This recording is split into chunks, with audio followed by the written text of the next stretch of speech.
Salam sejahtera Malaysia. Berita hari ini yang pastinya dinantikan rakyat Malaysia, dinantikan keluarga Malaysia. Berita nasional. Kerajaan akhirnya lulus bayaran allowance kemahiran khas bomba.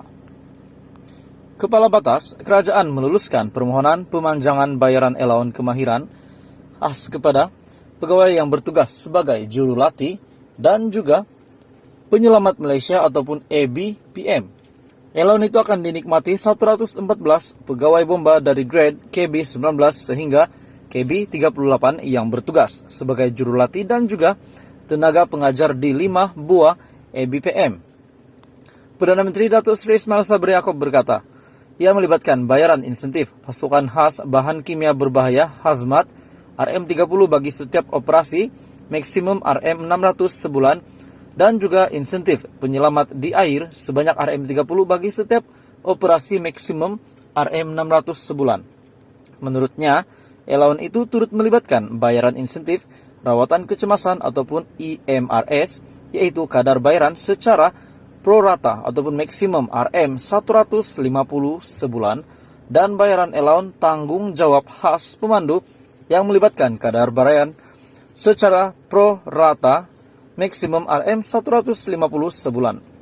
Pada peringkat awal, kita menerima permohonan dengan kadar RM300 bagi 2 insentif untuk jurulatih dan tenaga pengajar, namun saya berpandangan kadar itu tidak sesuai dan telah mengarah Jabatan Perkhidmatan Awam untuk menambah jumlah allowance jurulatih dan tenaga pengajar. Oleh itu, kerajaan telah meluluskan permohonan pemanjangan bayaran allowance kemahiran khas kepada pegawai yang bertugas sebagai jurulatih dan tenaga pengajar di ABPM. Diharapkan dengan kelulusan ini jurulatih dan tenaga pengajar dengan kemahiran khas akan terus meningkatkan komitmen dan kualiti kerja ke arah melahirkan modal insan yang berkualiti dan berwibawa, katanya. Dalam pada itu Ismail Sabri berkata, kerajaan telah meluluskan peruntungan pembangunan ataupun DE Rolling Plan kedua RP2 2022 sebanyak 132,4 juta kepada Jabatan Bomba dan Penyelamat Malaysia bagi menambah baik kesiapsiagaan dan yang pastinya dinantikan rakyat Malaysia, dinantikan keluarga Malaysia. Berita nasional. Kerajaan akhirnya lulus bayaran allowance kemahiran khas bomba. Kepala Batas Kerajaan meluluskan permohonan pemanjangan bayaran allowance kemahiran khas kepada pegawai yang bertugas sebagai jurulatih dan juga penyelamat Malaysia ataupun ABPM.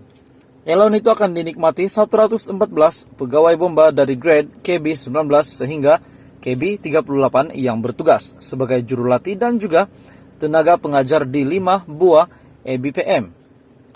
Perdana Menteri Datuk Seri Ismail Sabri Yaakob berkata, ia melibatkan bayaran insentif pasukan khas bahan kimia berbahaya hazmat RM30 bagi setiap operasi, maksimum RM600 sebulan, dan juga insentif penyelamat di air sebanyak RM30 bagi setiap operasi maksimum RM600 sebulan.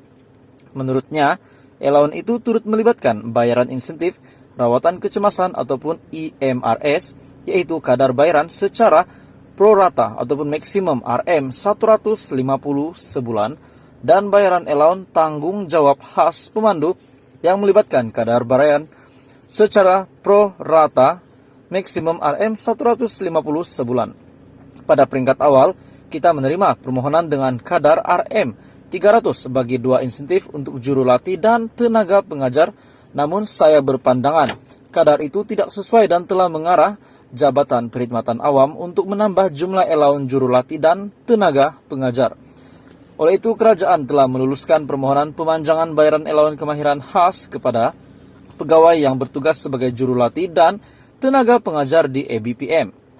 Diharapkan dengan kelulusan ini jurulatih dan tenaga pengajar dengan kemahiran khas akan terus meningkatkan komitmen dan kualiti kerja ke arah melahirkan modal insan yang berkualiti dan berwibawa, katanya.